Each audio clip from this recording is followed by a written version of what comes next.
सबसे खतरनाक पहलू यह है कि प्लास्टिक का अपघटन, अंडरलाइन करेंगे अपघटन बच्चों, छोटे छोटे कणों में बिखरना या बंटना रूप से नहीं हो पाता। इस कारण हमारे पर्यावरण में प्लास्टिक की मात्रा लगातार बढ़ती जा रही है।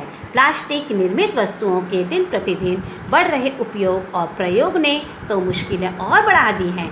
जीवन का कोई भी क्षेत्र क्यों ना हो, बस प्लास्टिक और सिर्फ प्लास्टिक से बनी वस्तुएं ही दिखाई देती हैं। एक और तो पुरानी प्लास्टिक का विनाश न हो पाना, और दूसरी और प्रतिदिन लाखों टन नई प्लास्टिक का उत्पादन होना। इस कारण से हमारी पृथ्वी प्लास्टिक कचरे को बोझ तले दबती जा रही है। प्लास्टिक प्रदूषण का सबसे बड़ा स्रोत है घरेलू कचरा। जो हम घर में अपना कचरा इकट्ठा निकलता है, वह सबसे बड़ा स्रोत और साधन है।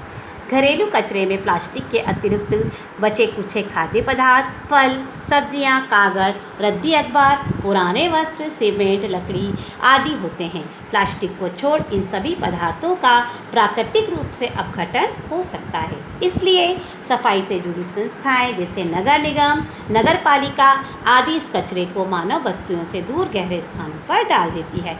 बच्चों, हमारी कॉलोनी और हमारे क्षेत्रों में भी नगर निगम की जो गाड़ियाँ आती हैं, वो उस सारे कचरे को ले जाती हैं और दूर क्षेत्र में, दूर किसी स्थान पर उस कचरे को डाल देती हैं। यह कचरा कुछ ही समय में प्राकृतिक रूप से अपघटित हो जाता है।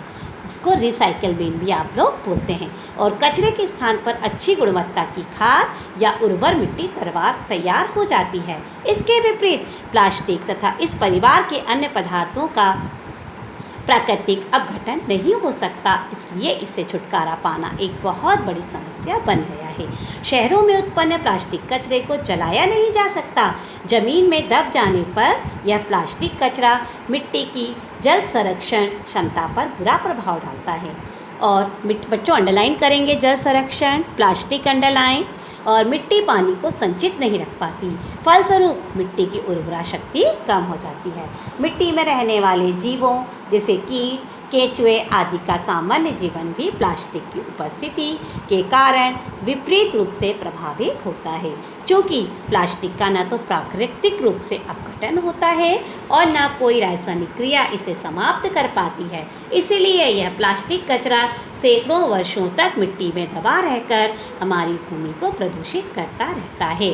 प्लास्टिक कचरा नालों तथा सीवर के रास्ते नदियों में पहुंचकर उन्हें भी प्रदूषित कर रहा है। इस प्लास्टिक कचरे को निगलकर सैकड़ों मछलियां व अन्य जलीय जीव असमय ही मौत के मुंह में समा जाते हैं। प्लास्टिक तथा पॉलीथीन के कारण नदी का प्रवाह